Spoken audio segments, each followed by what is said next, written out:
Welcome back. I have no idea what episode it is or will end up being after editing. We have been through the ringer a bit with this car. Tonight, I think we're finally chomping down to the final bits of getting this thing started. We are getting it to stumble. And I'm going to show you a couple things that we've repaired to get it to stumble finally. That some things that I think have finally turned on the fuel system. So, well, it's really just actually quite simple.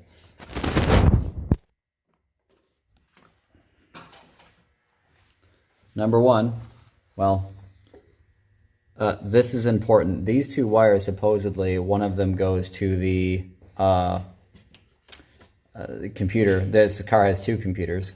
One of them goes to the computer that controls the fuel injection, because this is a Bosch L Jetronic, which I was wrong about before.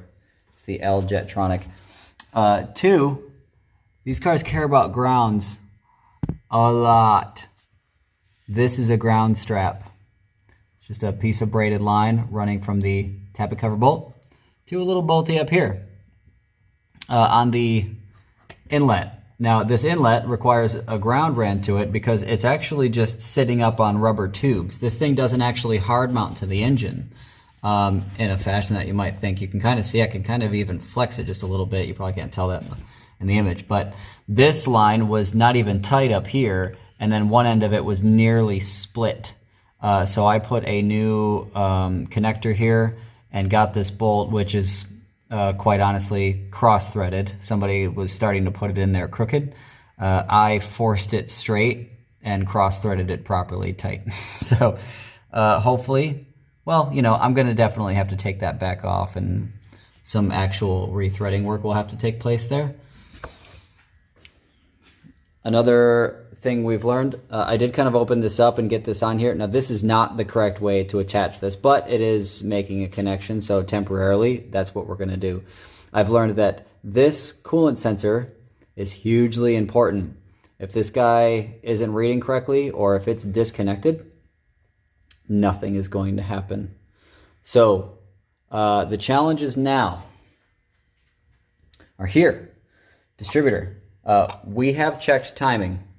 We actually have the engine at top dead center now, which means we have our cam locations roughly in the right spot. It's not perfectly at top dead center, but it's pretty damn close, roughly at the correct locations. This guy doesn't really get timed properly. Well, it does. It's turning a rod that's going into a gear that turns this distributor, and it's pointing at the wrong spot. So we are getting the car to stumble now, and it's wanting to start, but the ignition timing is quite far off. We have timing mark there, little groove, and yep, you can kind of see it there. It's hanging out. That generally, for base timing, should be about pointing at cylinder 1 spark plug here. There.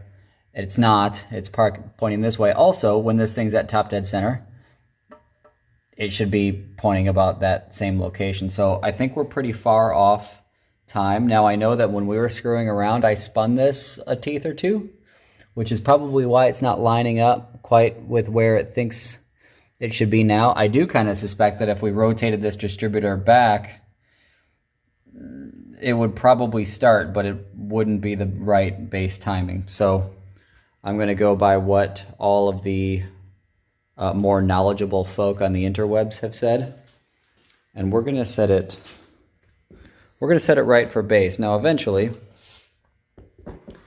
we'll go about timing this car correctly, because I want to be able to manually advance the timing to just eke maybe a tiny bit more power out of the car, since I'll be running it in the mid to high rev ranges all the time. I'd kind of like to have that timing pushed forward just a little bit, maybe. So we are going to loosen the timing belt tensioner back up. We're going to make some marks on our timing belt, because I want to slide this off of this gear here and take this gear off to make sure that it's properly seated. You might remember I mentioned that it wobbles like this. And then we'll kind of reassemble, getting all of this stuff rotated to whereabouts it's supposed to be. Okay? Ready, Ross? Yeah. All right. Okay. Why not? All right, Ross is hooking up the negative battery terminal. I do believe that we have done what we said we needed to do. Everything is pointing towards cylinder 1 firing. We're just going to go ahead and give it a shot and just kind of cross our fingers. We have put more fuel and seafoam into the gas Fuel and tank. seafoam. For those who believe that you cannot put an additive in and solve certain little problems, you're mostly right except for seafoam. There's a reason why when it came out it was $5 a can, now it's like $12 a can. Ready?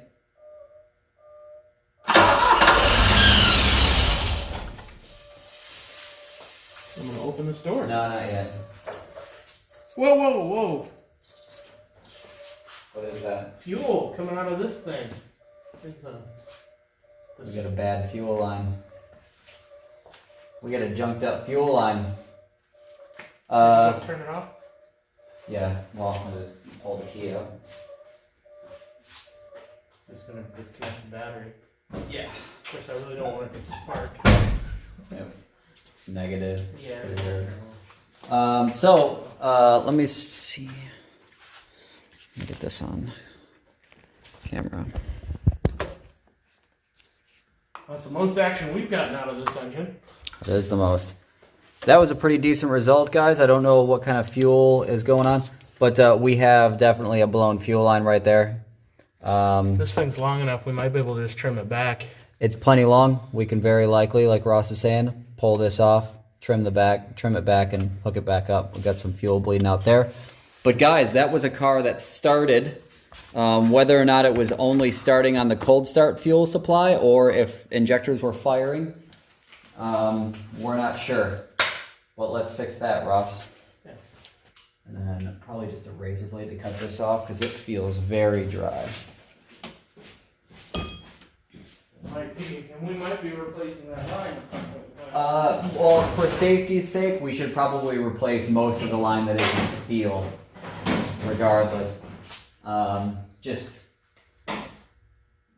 We're going to be, if the plans work out for this car, we'll be running it pretty hard anytime we drive it, essentially. So things like old brake lines, old fuel lines, all should be replaced. Yeah, but none of that'll matter if you swap to that little turbocharged Fiat motor that's right there on the ground that I'm pointing out. That guy. Yeah. Yeah. Damn it, Ross. I know. I know. Let's give it a shot, Ross.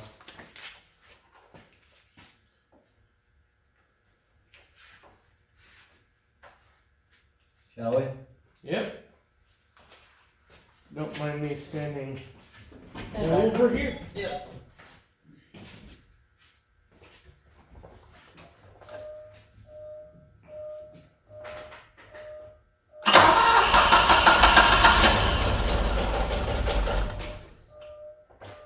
Hold on. You need to tighten that thing that holds the distributor in. Fuck. It just lifted out quite a ways. God damn it, you're right. Oh yeah. Whoops. Viewers, talk amongst yourselves. We just did the thing that we normally do. Okay. Take off with the horses while the wagon. God, do you think it? You don't think it skipped on its teeth in there? No. Thank goodness for helical gears. Because it popped up quite a ways.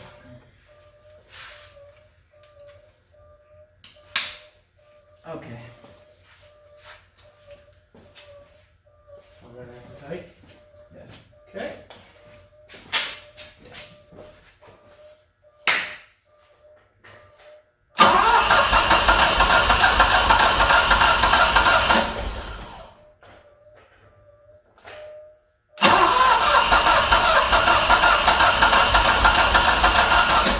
Okay, maybe loosen that a little bit so we can rotate the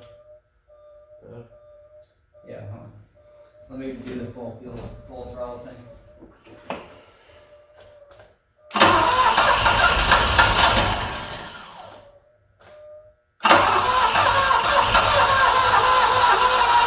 Notice this doesn't wobble anymore. It's not wobbling? No. Oh, good.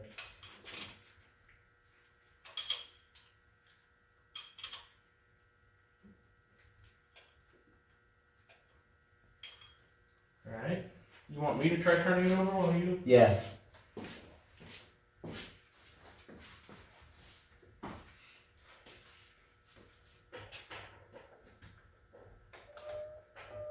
Ready? Yep.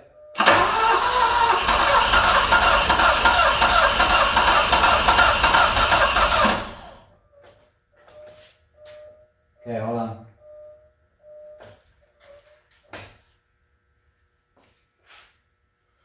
We're getting low on juice.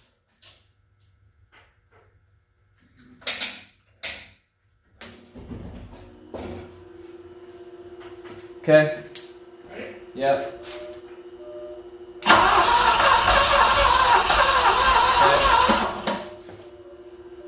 Pull this back to about where she was. I like seeing the oil pressure jump, that's nice. Yeah. Okay.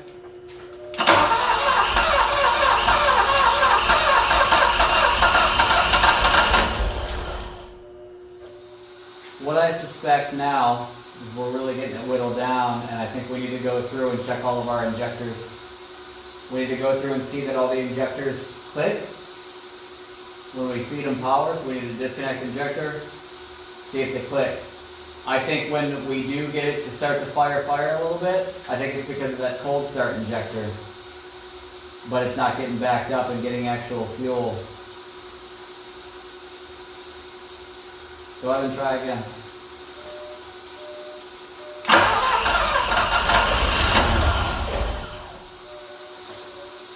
Trying like hell.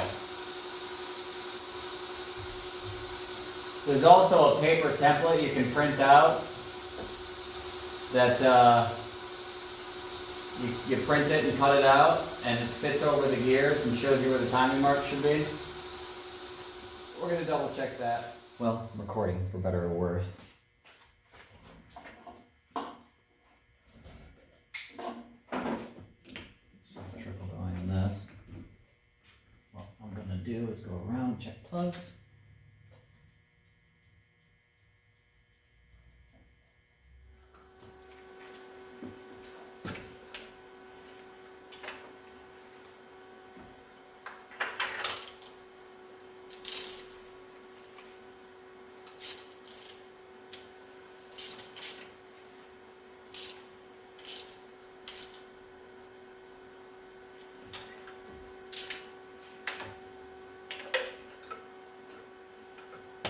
Pretty loose.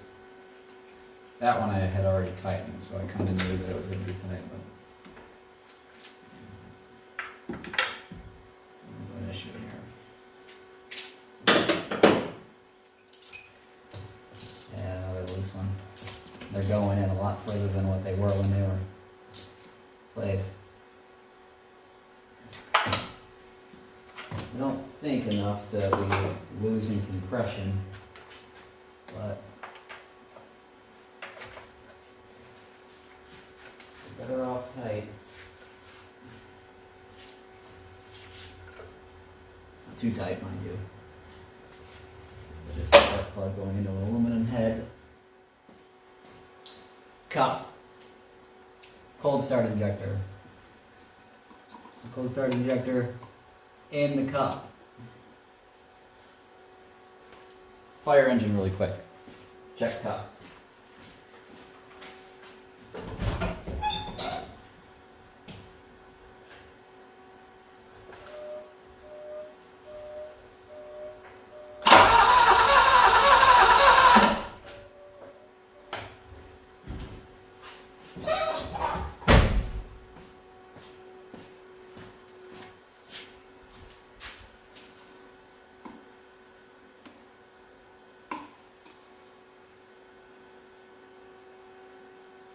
Didn't fire. Oh, I forgot to plug it back in. I'm an idiot.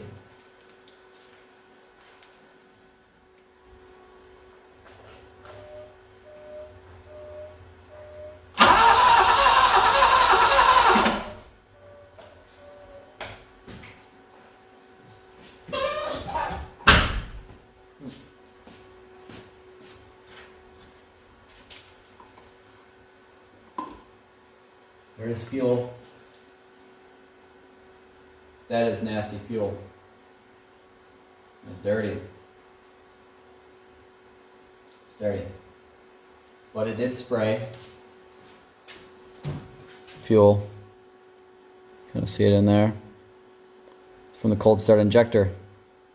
It's a pretty decent amount of fuel. That, unfortunately, might be the only thing that's actually starting the car. Or getting it to stumble. It's not very good smelling. It smells like a little bit of old gas mixed with about 5 gallons of new gas and some sea foam.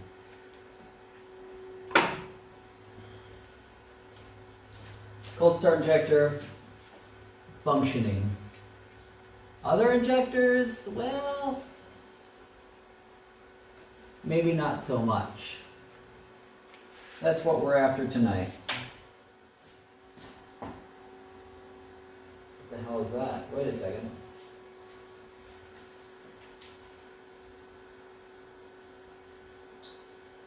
Fuel's leaking out of the back of the car. Fuel's leaking.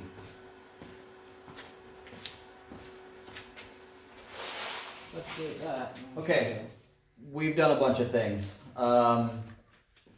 I think when I left off, I had found a fuel leak in the back. It was bursting fuel all over the car. We got the return rubber line replaced between the steel line and the tank.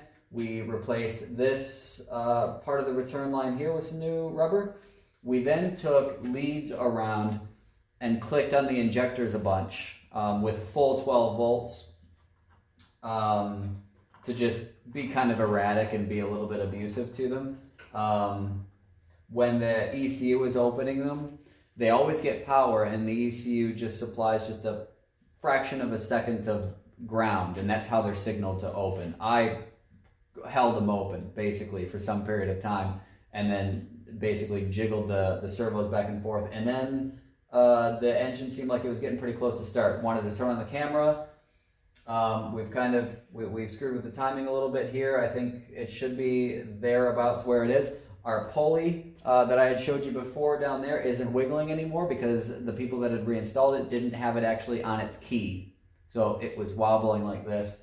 Can't let the engine run for very long. We don't have any coolant in it, anything like that. It was dripping some oil like I showed you. It hasn't dripped anymore, but I don't believe in flukes with dripping oil. So something happened there. Maybe pressure building up in the engine, pushing out of a PCV, maybe, but I doubt it. So we're gonna go ahead and give it a shot here. What do you see, Ross? Just checking it out. We're gonna go. Pretty sure it's gonna start. I don't think it's gonna sound great. Not sure it's gonna run on all the cylinders. I have myself kind of convinced this cam is 1 tooth at a time for this bank, which obviously is gonna cause a really uneven running condition, but will it start? Okay.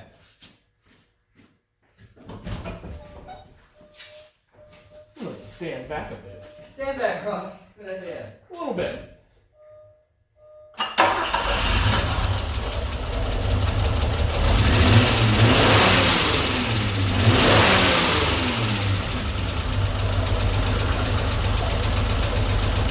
It's running! Poorly! On its own right now. Nobody's On touching its own. anything. I'm not doing anything. Okay. Okay. And there we have it. It's got some lifter tick now. These do have adjustable valve lash on the exhaust valves. So now that we've heard it run, it's not knocking. That banging isn't a knock. It's definitely a valve tick. We can kind of bring those into adjustment. But now that I know it runs, now maybe I'll spend a little bit of money. I'm going to get a good high quality timing belt. I'm going to get a good new water pump. I'm going to do some more cleaning. I'm going to start stripping some things off. I'm probably just going to go ahead and bite the bullet and order new injectors, because I think that's a part of our problem right now, especially that number 6 that I couldn't really get to. And if we feel like it tonight, maybe I'll just get to it anyway to see if we can level it out. Really need to double, triple check the timing on this cam. I'm not convinced that it's right, but there it is, my overpriced $1,000 Milano, which really this is a $500 car at best. It has ran, and I'm quite pleased. That's invigorating to have this car start when just a day ago or 2 days ago I was in not a good emotional state. If I'm honest, I'm going to take a celebratory drink. Can you drink on YouTube? Booze? Yeah. Okay. As far as I know. Well, on actual regular cable TV, actors aren't actually allowed to consume substances, so I thought maybe I'd ask. Yeah, well, thanks for hanging out. We're going to screw around with this more. Hopefully, once I start doing some more videos for this, it'll be about more exciting things, like putting shiny parts on and cleaning things up and cleaning the interior and moving the car about, doing things that are more interesting just to see, and instead of seeing if an old mill will run. But the improvement begins here. But it is going to look worse before it looks better. Thanks for watching. Don't move, Ross. You stay right there like a mannequin. Who's a good boy? Who's a good though, Ross? He's dead. Ross, speak to me. Speak to me. Okay, he's alive. Goodbye.